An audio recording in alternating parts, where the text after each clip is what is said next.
प्रभु राम देव भगवान अल्लाह खुदा ईश आदि नाम एक ही शक्ति के हैं। वो कैसा है, कहां है, कैसे मिलता है, किसने देखा है? ये प्रश्नवाचक चिन्ह पूर्ण रूप से हटाने के लिए अवश्य सुनिए जगत गुरु तत्वदर्शी संत रामपाल जी महाराज के अमृत वचन, सर्व पवित्र धर्मों के पवित्र शास्त्रों के आधार पर। परमपिता परमात्मा पूर्ण ब्रह्म सारी सृष्टि के रचनहार, कुल मालिक कबीर प्रभु, कबीर देव, कबीर परमेश्वर, यथार्थ आध्यात्मिक ज्ञान अर्थात तत्व ज्ञान को स्वयं ही आकर के वो ठीक ठीक बताते हैं। यहाँ के प्रभु, यहाँ के स्वामी ब्रह्म द्वारा, ब्रह्म ज्योति निरंजन काल के द्वारा भ्रमित यहाँ के नकली डुप्लीकेट संत ऋषि महर्षि जो वेदों, गीता जी व पुराणों से अपरिचित,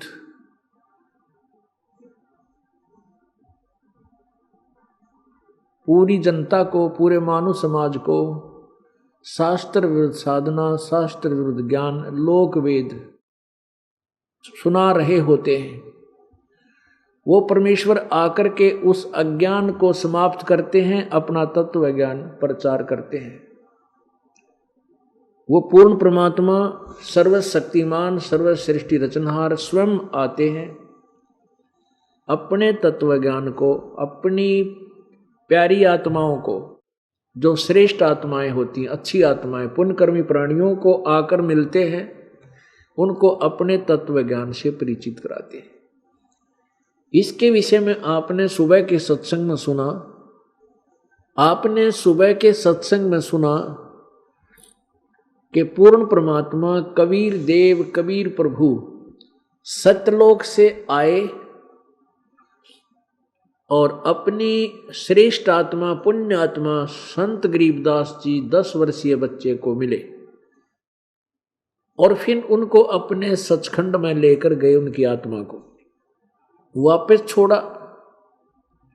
जब ऊपर के सारे व्यवस्था को दिखा करके ब्रह्मा का लोक, विष्णु जी का लोक, शिव जी का लोक, ब्रह्मा जी का लोक और इस ब्रह्म ज्योति निरंजन काल का द्वीप ब्रह्मलोक, सभी लोक, सभी ब्रह्मांड, फिर परब्रह्म के लोक, 7 संख ब्रह्मांड और अपनी व्यवस्था सतलोक में उस परमेश्वर ने गरीबदास जी को सब दिखाई और बताई। उसके पश्चात गरीबदास जी की आत्मा को शरीर में छोड़ दिया। उस समय गरीबदास जी के सब को, शरीर को जलाने की तैयारी की जा रही थी, अंतिम संस्कार किया जा रहा था, करने की तैयारी थी। उसी समय शरीर में हलचल हुई और परमात्मा की इस अमर वाणी को गरीबदास जी ने बोलना शुरू कर दिया। स्थानीय व्यक्ति, उस गांव के व्यक्ति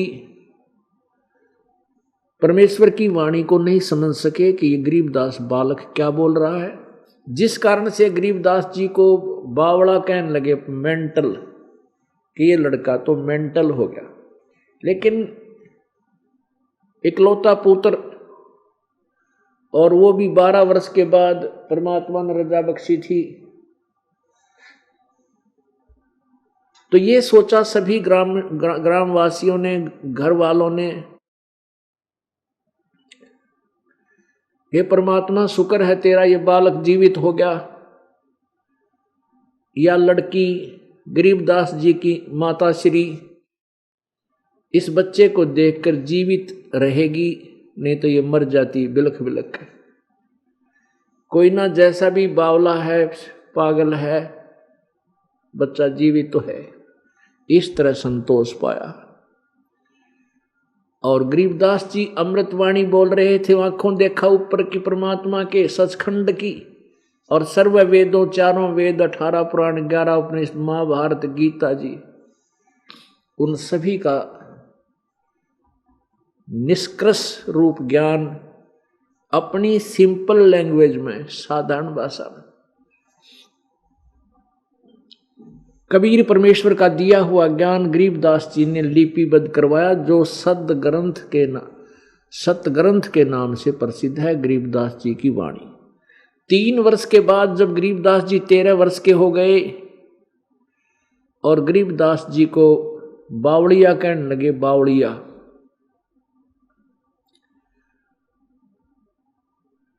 क्योंकि गरीबदास जी यही वाणी बोला करते थे, आनंद लेते थे, प्रभु की महिमा गा गा कर सुनाया करते थे। कहीं बच्चों को इकट्ठा कर लेते थे, कहीं खेत में पालियों को इकट्ठा करके ये वाणी सुनाना शुरू कर देते थे। तो बच्चे भी ये कहने लगे कि ये लड़का तो गरीबू तो बावड़ा हो गया, बावड़ा। और पुण्यात्माओं, अकल अलूने दीखते ये सर्व अकल के मूल, हरदम रटे हरि नाम को ये झूले अनहद झूल। अब भक्तों को ये समाज जो भक्ति से दूर है, इनको ये कहता है ये तब मूर्ख हैं। तीसरे दिन सत्संग में जा बैठे हैं, हफ्ते 15 दिन में सत्संग में जाते हैं, पैसे बर्बाद करते हैं, घर का काम करते नहीं। ये तो अकल अलूने हैं। अकल अलूने उनने क्या करें जो बेअकल के हो से, बिना ज्ञान के, यानी मूर्ख। और परमात्मा कहते हैं अकल अलूने दीखते ये सर्व अकल के मूल। ये जनसाधारण तब मूर्ख लगे हैं ये भगत हमारे, लेकिन ये सर्व अकल के मूल, अकल माने ज्ञान, इनने सब ज्ञान की जड़ पकड़ रखी है कि भक्ति बिना गुजारा जीव का नहीं है। काम करता है इंसान खेत में या अपनी दुकान पे या कितने बिजनेस कर रहा है, और दिन रात मेहनत करता है, रात ने भी झाव लाला सोए, और सुबह 5 लाख का नुकसान खड़ा खड़ा हो जाए। बताओ चतुरता और वो मेहनत के काम आई। उस मेहनत तो करनी है, लेकिन मेहनत में बरकत परमात्मा देगा। तो ये ज्ञान हमारे समझ में आ चुका है, इसलिए हम संसार की दृष्टि में चाहे बेशक न्यों लगते हों, भले ये समझते हो कि ये तो मेंटल हो रहे हैं, पागल है, तीसरे दिन बरवाड़ा सत्संग में भाग जाते हैं। तो आप जी के लिए परमात्मा कहते हैं अकल अलूने दीखते ये सर्व अकल के मूल, हरदम रटे भगवान को ये झूलने अनहद झूल। ऐसे ही गरीबदास जी को जनसाधारण न्यू कहा करता मेंटल हो गया, इसमें और बात ना आती, पता नहीं के भाषा बोल रहे हैं। पुण्यात्माओं, 3 वर्ष बीत गए, इसी तरह कहानी चलती रही। एक दादू पंथ का एक दादू साहब वो हैं जिनको परमात्मा कबीर जी ऐसे ही मिले थे जैसे गरीबदास जी को मिले। उसमें दादू साहब जी 7 वर्ष के बच्चे थे, बच्चों में खेल रहे थे। वहां परमात्मा आए एक बूढ़ा बाबा यानी जिंदा महात्मा के रूप में, और उनको ज्ञान समझाया। फिर अपना करमंडल से जल मंत्र दिया, जल पिलाया, एक पान के पत्ते पर रख कर। एक पान का पत्ते पर, जैसे पीपल के पत्ते होते हैं ऐसा पान का पत्ता होता है, उस पर जल डालकर जैसे हम अमृत पिलाते हैं जल नाम देकर, तो उस पत्ते पर ऐसे जल पिलाया और ज्ञान सुनाया और सतलोक ऊपर लेकर के गए। 3 दिन और 3 रात दादू जी बेहोश पड़े रहे, मरत नहीं हुए, श्वास चलते रहे। ऊपर के सारे लोक दिखाए जैसे गरीबदास साहिब जी को दिखाए। तीसरे दिन वापस आत्मा आई तो यही वाणी बोलने लगे, जिन मोह को निज नाम दिया सोए सतगुर हमार, दादू दूसरा कोई नहीं हो कबीर सृजनहार। अब क्या वाणी बोली कबीर परमेश्वर की महिमा की। जो जो शरण कबीर के तिरगे अंत अपार, दादू गुण के ताकहूं कैतन आवे पार। कबीर करता आप है दूजा ना कोई, दादू पूर्ण जगत को भक्ति दृढ़ावे सोए। पूरे जगत को भक्ति कबीर परमात्मा ही दृढ़ाते हैं, वही सच्ची भक्ति बताते हैं। ठेका पूरा होवे जब सब कोई तजय शरीर, दादू काल गंजय नहीं जपे जो नाम कबीर। आदमी की आयु घटे तब जम घेरे आए, सुमरण किया कबीर का दादू लिया बचाए। मेट दिया अपराध सब आए मिले छनमा, दादू संग ले चले है कबीर चरण की छां। सेवक देव निज चरण का दादू अपना जान, ब्रंगी सत्य कबीर ने कीन्या आप समान। दादू अंतर्गत सदा छिन छिन सुमरण ध्यान, वारू नाम कबीर पर पल पल मेरा प्राण।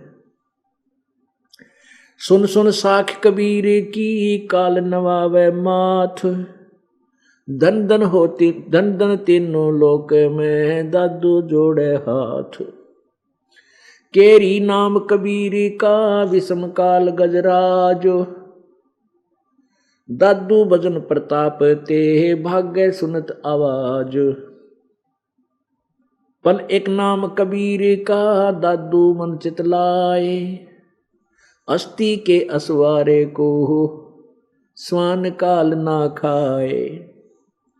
सुमरत नाम कबीर का कटे काल की पीड़, दादू दिन दिन ऊंचा होवे है परमानंद सुख सीरु। दादू नाम कबीर की जो कोई लेवे ओटे, तिनको कभू लागे नहीं काल वज्र की चोट। और संत सब कूप हैं केते झरी तानीर, दादू अगम अपार है दरिया सत्य कबीर। अभी तेरी सब मिटे जन्म मरण की पीर, श्वास उश्वास सुमर ले दादू नाम कबीर।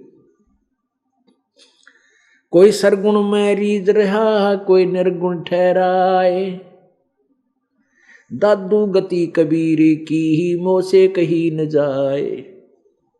दादू नाम कबीर का सुन के कांपे काल, नाम भरोसे नर चले तो होए न बाका बाल। जिन मोह को निज नाम दिया सोए सतगुरु हमार, दादू दूसरा कोई नहीं ये कबीर सिरजनहार।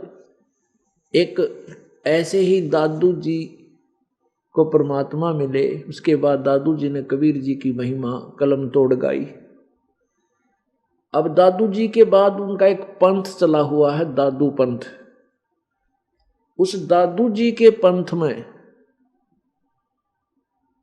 एक गोपाल दास नाम के लाला जी, वो सन्यास लेकर के उस आश्रम में रहने लग गए। वो दादू जी के अनुयायी बन गए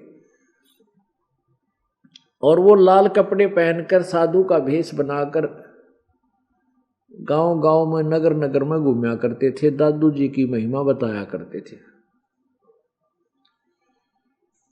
उसका नाम था गोपाल दास, लाला जी गोपाल दास, क्योंकि उनका बनिए के घर का जन्म था। एक दिन छुडानी गांव में जहां गरीबदास जी परमात्मा की महिमा का प्रचार किया करते थे, वाणी बोलते रहते थे, वाणी बोलते रहते थे। वो गोपाल दास जी आगे, छोटा सा नगर होता था, 50-30-40 घर होया करते थे उसमें। सन 1730 की बात समझ लो, सन 1730। एक जिस भगत के वो आकर रुकते थे रात्रि में, उसने ऐसे ही प्रार्थना कर दी कि महात्मा जी, हमारे गांव के एक जागीरदार हैं, बहुत बड़े किसान हैं, उनका देवता, छोरी का लड़का, लड़की का लड़का अपसेट हो गया। उसने सारा कारण बताया, ऐसे ऐसे किसी संत ने जादू जंत्र का दूध पिला दिया कुंवारी गाय का निकाल के, बच्चे ने पी लिया, उसके बाद वो पागल हो गया। अब जैसा भी गांव वालों की सोच थी उस तरह से उन्होंने उस संत को बताया और प्रार्थना की कि महात्माओं की विद्या को महात्मा ही काट सकते हैं, आप भी पहुंचे हुए महापुरुष हो और हमारी लड़की के लड़के ने स्वस्थ कर दो, आपका बड़ा एहसान होगा। तो गोपाल दास ने कहा कि लाओ बुला के लाओ उस बच्चे को। अब जिसके घर पर वो गोपाल दास महात्मा जी आए हुए थे वो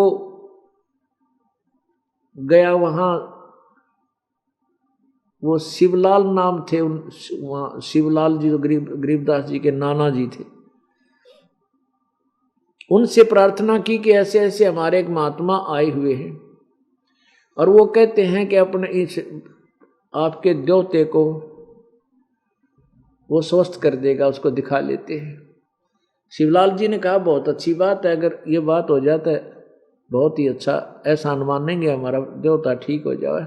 तो उसने 2-4 भक्त आदमी और इकट्ठे हो गए, वो बच्चे गरीबदास जी को लेकर के गोपाल दास महात्मा जो 60 वर्ष के ऊपर की आयु का था और गरीबदास जी 13 वर्ष की आयु के बालक, अब गोपाल दास जी के पास ले गए। प्रणाम करके सब भक्त वो बैठ गए गांव वाले और प्रार्थना की कि महात्मा जी सारी कहानी बताई, ये लड़की का लड़का है, इकलौता पुत्र है, ये पागल हो गया। एक साधु संत आए थे, उन्होंने एक गाय का दूध अपने जंतर मंत्र से निकाल के प्या दिया छोरे ताई, यो मेंटल हो गया। अब गोपाल दास जी ने पूछा आदरणीय गरीबदास साहिब जी से, क्या पूछा कि बच्चा कौन था जिसने तेरा जीवन बर्बाद कर दिया? क्या उसने अपना नाम बताया था? अब गरीबदास जी कहने लगे कि महात्मा जी उसने मेरा जीवन बर्बाद नहीं, मुझे तो आबाद कर दिया। अलल पंख अनुरागे है सुन मंडल रथीर, दास गरीब उधारिया मोए सतगुरु मिले कबीर। अब उस दादूपंथी महात्मा के एकदम, क्योंकि वो वाणी का जानकार था, वाणी पढ़िया करता, एकदम झटका लग गया कि कबीर मिल रहा इनको।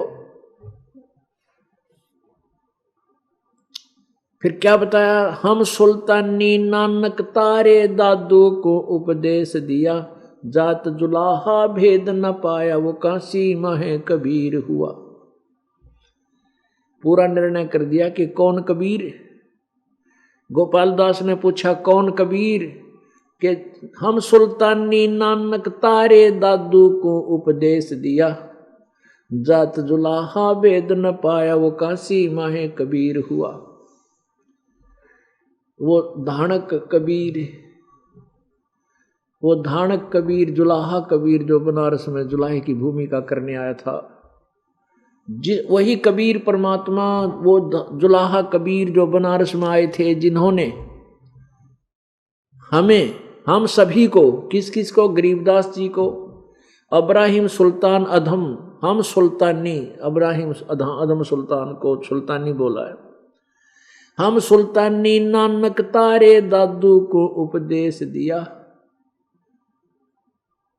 हम यानी हम सभी, गरीबदास जी, अब्राहिम सुल्तान अधम, श्री नानक जी जो सिख धर्म के प्रवर्तक,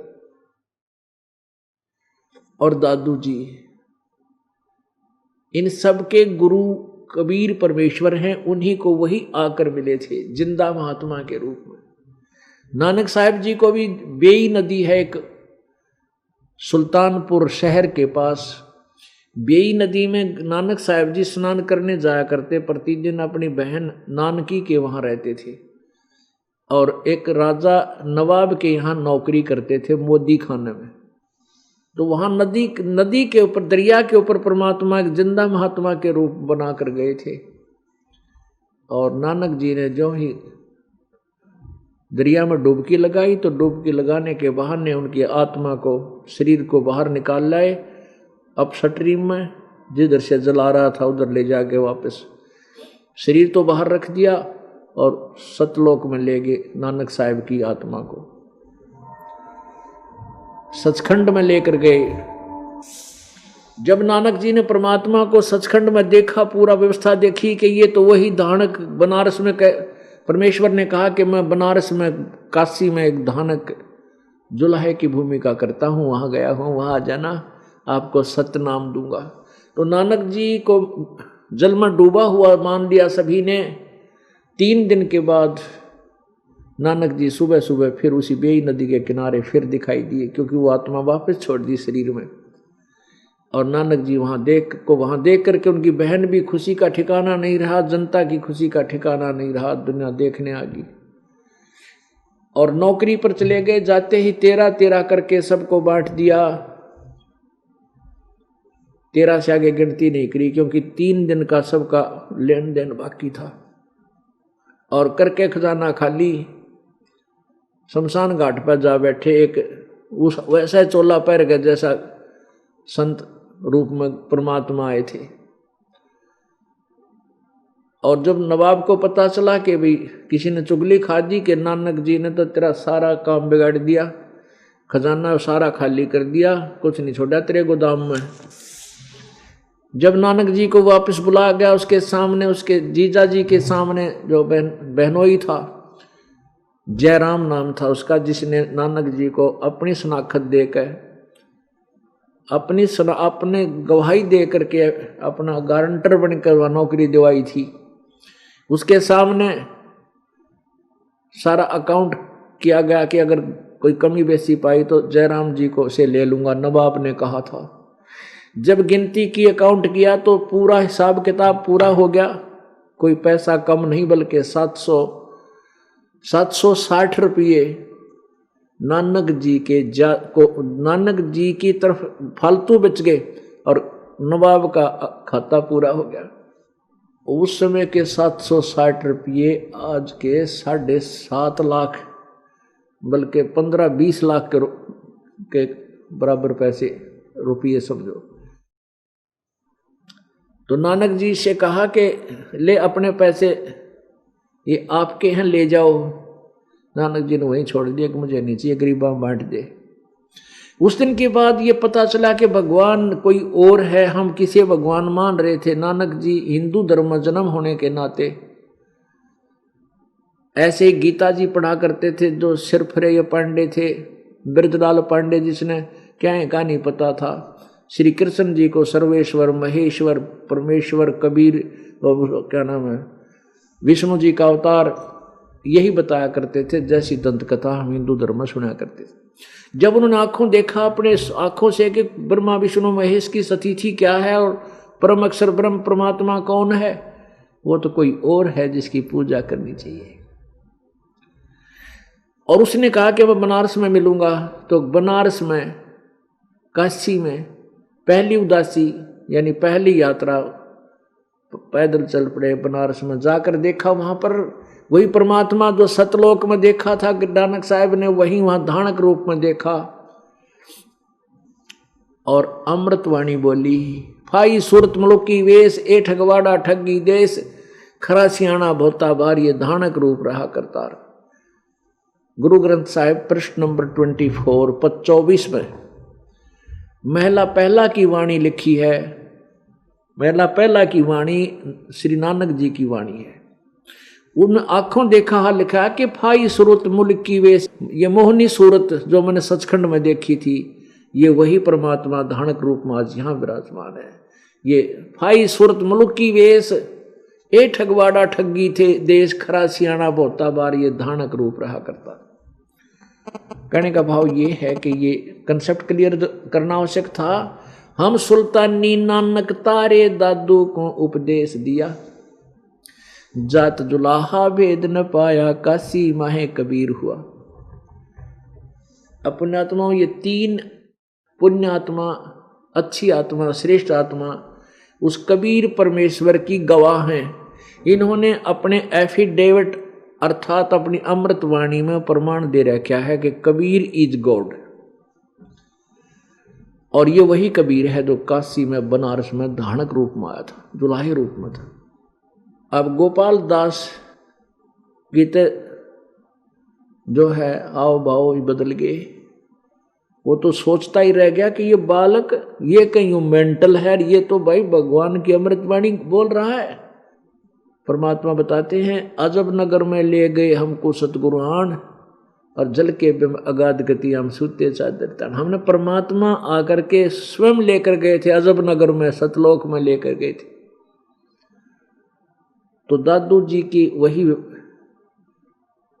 वही दादू जी के साथ परमात्मा ने किया ऐसा। गरीबदास जी को मिले, नानक जी को मिले, और भी बहुत से महापुरुष से, मुल्कदास जी को मिले, और गीसा दास जी को मिले, धर्मदास जी को मिले, महर्षि रामानंद जी को मिले। तो वो पुण्य आत्मा, श्रेष्ठ आत्माओं का आकर परमात्मा मिलता है। तो कहने का भाव ये है कि उस 60-65 साल के व्यक्ति गोपाल दास महात्मा बना बैठा था, उसने उस 13 वर्ष के बालक के चरणों में शीश रख दिया कि तो परमात्मा से परिचित आत्मा है, इसने भगवान प्राप्त हो चुका है, ये वाणी वैसे नहीं बोली जा सकती। और गांव वालों तुम इसको पागल कह रहे हो, तो भाई सर्व अकल का मूल ये तो पूर्ण संत है, परमात्मा का प्यारी आत्मा है। अब गांव वाला ने सोचा भाई यो बाबा जी भी मेंटल हो गया, इस बच्चे की गेला, इस बालक के साथ साथ फिर रहा है, चरणों में माथा टेका है, और यूं कह रहा है कि हे गरीब महाराज जी, ये 65-60 वर्ष का गोपाल दास 13 वर्ष के बालक गरीबदास जी को कहते हैं कि आप ये अमृतवाणी लिखवा दो। मैं पढ़ा हुआ हूँ, मैं आप ये वाणी लिख लूँगा, आप वाणी लिखवा दो। आने वाले समय में कलयुग बना जाने कितने जीवों का उद्धार होगा प्रभु। तो गरीबदास जी आगे आगे चल दिए, नहीं बोले उस टाइम। फिर बार बार प्रार्थना करी, जब कहा कि गोपाल दास यदि पूरी लिख है, जितनी मैं लिखवाना चाहूँ तो मैं लिखवाऊँ, ना तो नहीं लिखवाऊँ। तब उसने कहा कि महाराज जी मैंने कोई काम नहीं करते, कति फारिग होकाया हुआ हूँ, संन्यास ले रखा है, आप बोलो ये दास लिखेगा। गरीबदास जी का एक बडबेरी का बाग था, उस क्षेत्र में पहले ही से जाड़ बोझड़े हुआ करते, जल था नहीं इतना। बडबेरी का यानी बेरी का बाग था, उसके अंदर एक जांडी थी। उस जांटी के वृक्ष के नीचे बैठ कर सुबेरे बैठ जाते, गरीबदास जी बोलते और गोपाल दास जी बही में लिखने लगे। 6 महीने तक लिखते रहे। अपुण्य आत्माओं, वही अमरवाणी आज हमारे पास उपलब्ध है। उसी आंखों देखा परमात्मा। गरीबदास जी कहते हैं हम देखा सो साच है और सकल परपंच। हम आंखों देखी कहते हैं, कहीं सुनी नहीं। हमने जो बोला है वो ज्ञान, वो अनुभव अपना आंखों देखा बताया है, किसी के कहे सुने से नहीं। और जो गरीबदास जी ने आंखों देखा था वही हमारे सदग्रंथ, हमारे पवित्र वेद प्रमाण कर रहे हैं कि वो वही परमात्मा है। और वो ऐसे अपनी प्यारी आत्माओं को आकर मिलता है, उनको तत्व ज्ञान से परिचित कराता है। इसका एक प्रमाण वेदों में दिखाते हैं। देखिएगा ऋग्वेद मंडल नंबर 9-10, महर्षि दान सरस्वती।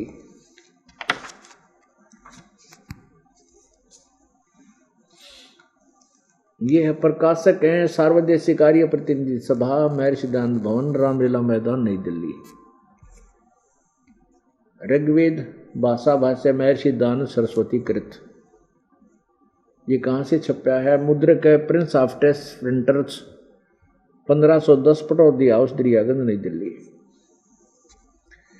अब इसमें ये दिखाना चाहेगा ये दास के परमात्मा अपने भक्तों को आकर मिलता है, अपने भक्तों, अपनी श्रेष्ठ आत्माओं को आकर मिलता है। ये देखिए अध्याय मंडल नंबर 9 का सूक्त नंबर 86 मंत्र नंबर 26-27 में। ये देखिए आप पवित्र वेद, ये है ऋग्वेद मंडल नंबर 9 सूक्त नंबर 86 और मंत्र नंबर 26। इसमें क्या लिखा है? यज्ञ करने वाले यजमान के लिए परमात्मा सब रास्तों को सुगम करता हुआ, यानी उसके सब रास्ते खोल देता हुआ, उनके विघ्नों को यानी उनके संकटों को मर्दन करता हुआ, यानी नाश कर देता संकटों का करता है, और उनको पवित्र करता हुआ और अपने रूप को सरल करता हुआ, यानी परमात्मा का वास्तविक रूप तो बहुत तेजों में है, एक हल्का तेज पुंज का रूप बनाकर आता है। वह कांति में परमात्मा कबीर, इन्होंने कबीर को सर्वज्ञ लिख दिया। यहां देखो शब्द, यू कबीर अचो, कबीर अचो, ये कबीर, हम इसको कबीर बोल देते हैं, कबीर। इन्होंने कवि शब्द लिख दिया, कवि, कवि का अर्थ सर्वज्ञ कर दिया। यहाँ कबीर देव लिखना चाहिए था, फिर भी हम इन्हीं के शब्दों, हमने जो अपना कंसेप्ट क्लियर करना वो देखना है। सरल अपने रूप को सरल करता हुआ वह कांति में परमात्मा सर्वज विद्युत के समान क्रीड़ा करता हुआ वर्णीय पुरुषों को, यानी श्रेष्ठ भक्तों को, श्रेष्ठ आत्माओं को प्राप्त होता है। इससे स्पष्ट हो गया कि वो पूर्ण परमात्मा यज्ञ करने वाले यानी साधक साधना करने वाले भगत के सभी रास्तों को सुगम करता है, उसके रास्ते खोल देता है, उनका रास्ता साफ कर देता है, उनके विघ्नों का नाश करता है, उनके आने वाले संकट आपत्तियों को दूर करता है और उनको पवित्र करता हुआ अपने रूप को सरल करके, क्योंकि परमात्मा का वास्तविक रूप तो बहुत तेजों में है, दिव्य दृष्टि नहीं देख सकती, ये आंखों चरम दृष्टि नहीं देख सकती, उसको दिव्य दृष्टि से देखा जा सकता है। इसलिए अलका तेज पुंज का एक और शरीर बना करके अपने रूप को सरल करके हल्का करके वो परमात्मा कबीर क्रीड़ा करता हुआ, यानी एक लीला करता हुआ अब वर्णीय पुरुषों को, श्रेष्ठ व्यक्तियों को प्राप्त होता है, अच्छी आत्माओं को आकर मिलता है। वो क्या करता है आगे देखो, मंडल नंबर 9 सूक्त 86-26 पढ़ लिया, हम इसको लिखें कबीर है वो परमात्मा, फिर उन्हीं की वजह से चलने दे। 27 में क्या लिखा है?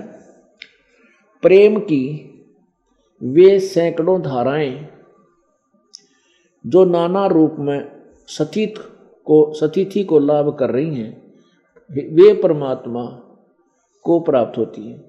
प्रकाश पुंज परमात्मा को, तेज पुंज, प्रकाश पुंज कहो चाहे तेज पुंज, परमात्मा जो हल्का शरीर बनाकर आया है, तेज पुंज परमात्मा को बुद्धि वृत्तियां विषय करती हैं। जो परमात्मा ध्रुवलोक के तीसरे पृष्ठ पर विराजमान है, एक देशीय है, प्रकाश स्वरूप है और बुद्धियां प्रकाशित करती हैं। अब ये है कि ध्रुवलोक के यानी सतलोक के तीसरे पृष्ठ पर विराजमान है, यानी तीसरे मुक्ति धाम सतलोक में वो परमात्मा रहता है। अब एक तो ये हो गया कि भगवान सतलोक एक स्थान पर रहता है और वहां से चलकर आता है, अपनी प्यारी आत्माओं को मिलता है। अब दूसरा और देखें, अब ऋग्वेद मंडल नंबर 9 सूक्त नंबर 82, ऋग्वेद मंडल नंबर 9 सूक्त नंबर 82 और इसका प्रथम मंत्र में स्पष्ट किया है, परमात्मा साकार है, मनुष्य की तरह है, जो सर्वोत्पादक प्रभु यानी सबका उत्पन्न करने वाला प्रभु प्रकाश रूप यानी तेज पुंज शरीर युक्त है, सद्गुणों की वृष्टि करने वाला, पापों के हरण करने वाला, वह राजा के समान राजा के समान,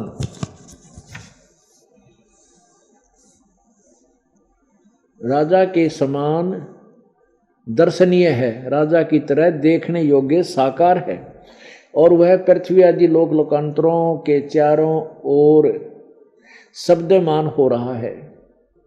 वह वर्णीय पुरुषों को, श्रेष्ठ भक्तों को, अच्छी आत्माओं को, जो दृढ़ भक्त हैं एवं दृढ़ भक्त हैं, उसको पवित्र करता हुआ प्राप्त होता है। उनको आकर मिलता है वो परमात्मा, और दृढ़ भक्तों को, अच्छी आत्माओं को मिलता है, आवाज करता हुआ, चलता गरजता हुआ आता है। जिस प्रकार विद्युत स्नेह वाले स्थानों को आधार बनाकर प्राप्त होता है, को आधार बनाकर प्राप्त, उसी प्रकार उक्त गुणों वाले परमात्मा ने इस ब्रह्मांड को उत्पन्न किया। आगे देखो तीसरे में सूक्त नंबर 9 मंडल नंबर 9 सूक्त 82 मंत्र नंबर 3। यज्ञों, पवित्र यज्ञों में रक्षा से आप प्राप्त होते हैं, और पृथ्वी आदि लोक लोकांतरों में गति करते हुए सर्वव्यापक आप स्वयं गतिशील होकर यानी चलकर विराजमान होते हैं। वहाँ आते हो जहाँ भगवान की भक्ति होती है। आप कैसे हैं? सबके तर्पक हैं, सबके रक्षक हैं, और बड़े बड़े गतिशील पदार्थों के नियंता हैं, और पृथ्वी आदि लोक लोकांतरों के केंद्र होकर सब में रक्षा के को उत्पन्न करते हो। अब इन श्लोकों ने सिद्ध कर दिया परमात्मा कहीं एक स्थान पर है, वहां से चलकर आता है, और वहां वो राजा की तरह दर्शनीय है, देखने योग्य साकार है, और अपनी प्यारी आत्माओं को आकर मिलता है। आगे देखो वो कबीर है, ये तो क्लियर है ही। ये देखो जब ऋग्वेद मंडल नंबर 9 सूक्त नंबर 96 इसमें 16वें मंत्र में न्यू पूछा है कि हे परमात्मन, सर्वोपरि रहस्य श्रेष्ठ नाम जो आपकी तुम्हारी संज्ञार्थात जो नाम है उसका ज्ञान कराएं, आप उसका हमें ज्ञान करा दो। इसमें वो ज्ञान कराया है कि वो परमात्मा स्वयं आता है और अपने पवित्र ज्ञान को कबीर गिरभी माने कबीर वाणी के द्वारा बोलता है। वो कबीर संत सोम, वो कबीर परमात्मा शिशु जगानम शिशु रूप में प्रकट होता है, वो परमात्मा ही होता है। अब देखो 18वें श्लोक में, अभी 17वां आपने देखा, 18वां देखो मंडल नंबर 9 सूक्त नंबर 96 का श्लोक नंबर 18। सोम स्वरूप परमात्मा पालन की इच्छा करता हुआ जो महान परमात्मा देवयान और पितृयान इन दोनों से पृथक तीसरा जो मुक्ति धाम है उसमें विराजमान हो, उसमें विराजमान जो ज्ञान योगी, ये ज्ञान योगी का कहीं जिक्र नहीं संस्कृत में, ये इन्होंने क्योंकि ये महर्षि दानंद के उस अज्ञान थ्योरी पर आधारित थे जिसमें सत्यार प्रकाश में उन्होंने फाइनल कर रखा कि परमात्मा निराकार है, और वेद कहते हैं साकार है, मनुष्य जैसा है, राजा की तरह देखण जोगा है, दर्शनीय है। तो उस आधार पर इन्होंने ज्ञान योगी लिख दिया, जबकि स्पष्ट है कि वो परमात्मा तीसरे मुक्ति धाम में बैठा है, विराजमान है, एक देशीय है। फिर देखो सोम स्वरूप परमात्मा पालन की इच्छा करता हुआ जो वह महान परमात्मा, वो महान परमात्मा बड़ा भगवान देवयान और पितृयान इन तृतीयम धाम विराजम, वो तीसरे मुक्ति धाम में विराजमान है। यही इतना ही लिखना था उन्होंने बस। आगे देखो अब 20 में कमाल कर दिया, जो हम कंसेप्ट लिखना चाहते इस 20 में हो जाता है।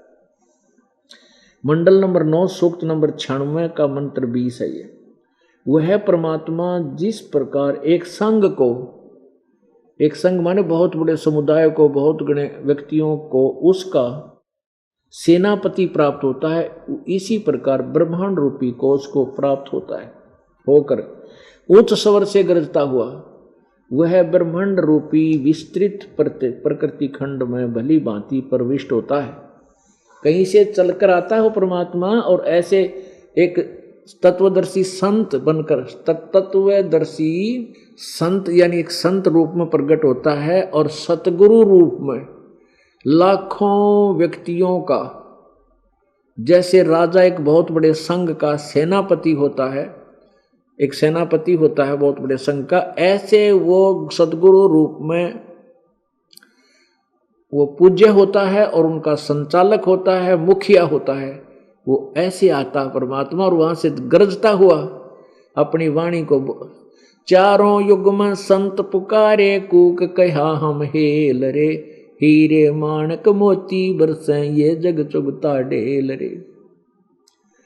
अपनी वाणी सौसम वेद में परमात्मा कहते हैं चारों युगों में मेरे संत मेरी महिमा गा रहे हैं और हमने भी आवाज लगा लगा कर कूक कूक कर कहा कि तुम जो साधना करते हो वो डले ढो रहे हो और हम हीरे मोती रूपी सत साधना तुम्हें बरसा रहे हैं, तुम इनको स्वीकार नहीं कर रहे हो। चारों युग में संत पुकारे कूक कहा हम हेल रे, हीरे माणक मोती बरसे ये जग चुगता ढेल रे। वही यहां पर प्रमाण है कि वो परमात्मा जब आता है, जैसे एक बहुत बड़े संघ का सेनापति मुखिया होता है, ऐसे वो बहुत बड़े अपने शिष्यों का मुखिया होता है, गुरु रूप में होता है। और देखो आगे इस बीच में चल रहे हैं, वह परमात्मा जिस प्रकार एक संघ को उसका सेनापति प्राप्त होता है यानी उनका मुखिया होता है, उसी प्रकार ब्रह्मांड रूपी को उसको प्राप्त होता है, होकर उच्च स्वर से गरजता हुआ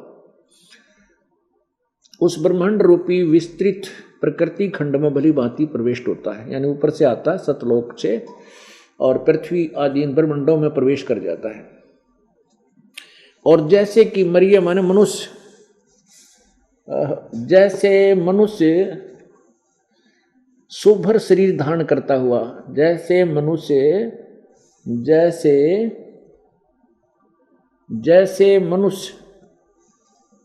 सुभर शरीर धारण करता हुआ अत्यंत गतिशील पदार्थों के समान प्राप्ति के लिए गतिशील होता हुआ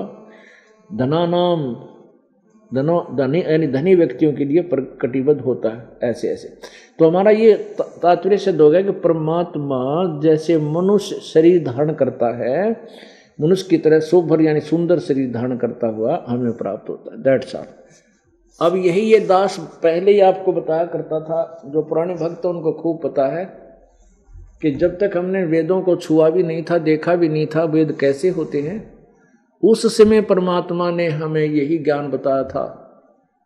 और परमात्मा की महिमा ये दास पहले से यही गाया करता था और सुनाया करता था। अब इससे हमारा ये कंसेप्ट क्लियर हो गया, ये विषय कंप्लीट हो गया कि कबीर परमात्मा वो परमात्मा वही है जिसके वेद गवाह हैं, जिसके बारे में वेद भी बता रहे हैं। परमात्मा कबीर देव ने स्वयं आकर कहा था, वेद मेरा भेद है और मैं ना वेदन के माही, और जौन वेद से मैं मिलूं ये वेद जानते नहीं। परमात्मा अपनी महिमा सूक्ष्म वेद में, सौष्म वेद में, अपनी ही अमृतवाणी में स्वयं ही वर्णन करते हैं। और ये पांचों वेद परमेश्वर ने इस ब्रह्म को दिए थे, ज्योति निरंजन काल को, और इस काल ने डांडी मार दी। इसने एक ऐसा काम किया कि चार वेद तो दे दिए ब्रह्मा जी को, और वो पांचवा वेद छुपा दिया जिसमें इसकी पोल खुल थी, नष्ट कर दिया इसने। अब वो वेद परमात्मा ने स्वयं अपने मुखारविंद से आकर बोला। उसी के विषय में गीता जी अध्याय नंबर 4 के श्लोक नंबर 32 में कहा है कि उस परमेश्वर की सच्चिदानंद घन की वाणी में बहुत विस्तार से बहुत प्रकार के यज्ञ यानी धार्मिक अनुष्ठान करने की विधि लिखी है, जिसके द्वारा जो उस साधना करने से पूर्ण मुक्ति को प्राप्त होता है। गीता जी अध्याय नंबर 4 के श्लोक नंबर 34 में कहा कि उस ज्ञान को, उस तत्व ज्ञान को जो परमात्मा ने स्वयं आकर बोला है, अपने मुखारबिंद से किसी तत्व, उस ज्ञान को किसी तत्वदर्शी संतों के पास जाकर समझ, उनसे नम्र निवेदन कर, कपट छोड़कर प्रसन्न करने से वह तत्वदर्शी संत तुझे उस परम पिता परमात्मा का ज्ञान सुनावेंगे। तो परमात्मा कबीर जी कहते हैं वेद हमारा भेद है, मैं ना वेदन के माही। जिन तुम 4 वेदों को फाइनल वेद समझ रहे हो, ये मेरा ही गुणगान कर रहे हैं, मेरा भेद दे रहे हैं, लेकिन कंप्लीट नहीं है। इसमें मेरे पाने की विधि नहीं है, केवल ब्रह्म तक की साधना ओम नाम है। और वो परमात्मा मिलता है 3 मंत्र के जाप से। इसलिए परमात्मा कबीर जी कहते हैं वेद हमारा भेद है, मैं ना वेदन के माही। और जौन वेद से मैं मिलूँ वह वेद जानते नहीं। जिस वेद से मैं मिलूँ, ये उस 5वें वेद से जो गीता जी के अध्याय नंबर 4 के श्लोक 32 में लिखा है, ब्रह्मण मुखे। इन्होंने ब्रह्मण का अर्थ क्या कर दिया, कर दिया वेद की वाणी, वेद लिख दिया ब्रह्मण का। नहीं, गीता जी अध्याय नंबर 17 के श्लोक नंबर 23 में लिखा है ओम तत्सत इति निर्देश ब्रह्मण त्रिविध समर्थ है। गीता ज्ञानदाता कहता है कि परमात्मा सच्चिदानंद घन परमात्मा के पाने का ओम तत्सत ये मंत्र है। वहां ब्रह्मण का अर्थ सही किया उन्होंने, सच्चिदानंद घन ब्रह्म, यानी 17वें अध्याय के 23वें श्लोक में ब्रह्मण का अर्थ सच्चिदानंद घन परमात्मा किया। और इसमें चौथे अध्याय के 32वें श्लोक में इन्होंने अज्ञानता के कारण, ज्ञान न होने से अनुवादकर्ता ने ब्रह्मण का अर्थ कर दिया वेद, और मुख्य माने वाणी। वेद की वाणी लिख दिया वेद की वाणी में, नहीं, वो है सच्चिदानंद घन ब्रह्म की वाणी में। अब देखिएगा, थोड़ा बताना पड़ेगा, देखिएगा पवित्र गीता जी। ये है जयदयाल गोविंद का, इसके अनुवादक हैं, गीता प्रेस गोरखपुर से प्रकाशित है।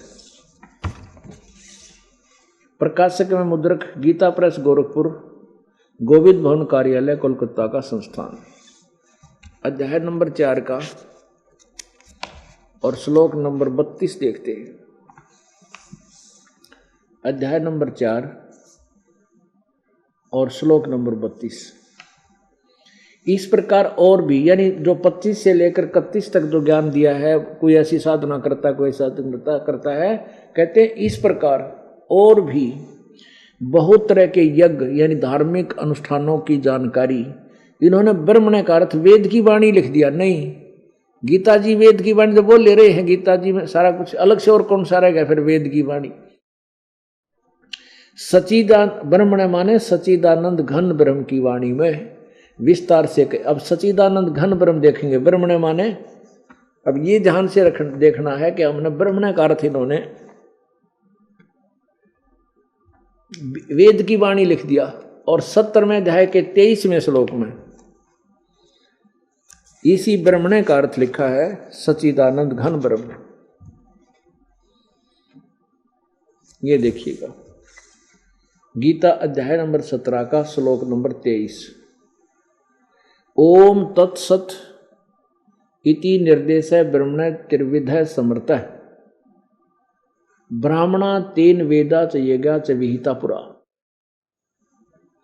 ओम तत्सत, ऐसे 3 प्रकार का ब्रह्मण माने सच्चिदानंद घन ब्रह्म का। बिल्कुल सही, यहां मीनिंग सही किया इन्होंने, का नाम कहा है सच्चिदानंद घन ब्रह्म। ब्रह्मण माने सच्चिदानंद घन ब्रह्म, इसका अर्थ ये माने। तो हम यहीं आते हैं फिर दोबारा गीता जी अध्याय नंबर 4 के श्लोक नंबर 32 में। इस प्रकार बहुत तरह के यज्ञ सच्चिदानंद घन ब्रह्म की वाणी में, सच्चिदानंद घन ब्रह्म यानी गीता ज्ञानदाता से कोई और है पूर्ण परमात्मा, उसमें विस्तार से कहे गए उनको, उन सब को तू कर्म जान, यानी कर्म से, कर्म करने से, काम करते करते पूरे होने वाले जान, मन इंद्रिय और शारीरिक क्रियाओं द्वारा संपन्न होने वाले जान। इस प्रकार तत्व से जानकर उस अनुष्ठान द्वारा तू कर्म बंधन से सर्वथा मुक्त हो जाएगा। अब इस ज्ञान को, इस प्रकार तत्व से जान, इस ज्ञान को, कौन से ज्ञान को? सच्चिदानंद घन परमात्मा की वाणी में जो ज्ञान कहा है, उस तत्व ज्ञान को इसका 34वें में इसके लिए कहा है, अध्याय नंबर 4 का 34। उस ज्ञान को जो सच्चिदानंद घन ब्रह्म की वाणी में है, यानी 5वां वेद है, तत्व ज्ञान है, उस ज्ञान को तू तत्वदर्शी ज्ञानियों के पास जाकर समझ, उनको भली भांति दंडवत प्रणाम करने से, उनकी सेवा करने से और कपट छोड़कर सरलता पूर्वक प्रश्न करने से वे परमात्म तत्व को भली भांति जानने वाले ज्ञानी महात्मा तुझे तत्व ज्ञान का उपदेश करेंगे। अब इसमें स्पष्ट हो गया कि ये वो तत्व ज्ञान है जो गीता ज्ञान दाता जिससे परिचित नहीं है। वही परमात्मा कहते हैं वेद मेरा भेद है, क्योंकि चारों वेदों का निष्कर्ष है इस पवित्र गीता जी। लेकिन वो 5वां वेद गीता जी के ज्ञान से भिन्न है। मैं मिलो वेदन से नाही और जौन वेद से मैं मिलूं वो वेद जानते नहीं। इन 4 वेदों में वर्णित विधि से मेरी प्राप्ति नहीं हो सकती, लेकिन महिमा मेरी ही बताई गई है। और जिस वेद से मैं मिलूं, जिस ज्ञान से मैं मिलूं, वो ये चारों वेद जानते ना, तो उसके लिए परमात्मा की वाणी हमें ये ज्ञान कराती है। अब पुण्यात्माओं, प्रसंग चल रहा है कि परमात्मा पूर्ण ब्रह्म ने स्वयं आकर के अपना ज्ञान दिया और स्वयं ही उन्होंने एक तत्वदर्शी संत की भूमिका की और स्वयं ही वो एक दास बने, स्वयं ही वो एक परमात्मा तो है ही, परमेश्वर वो है ही है।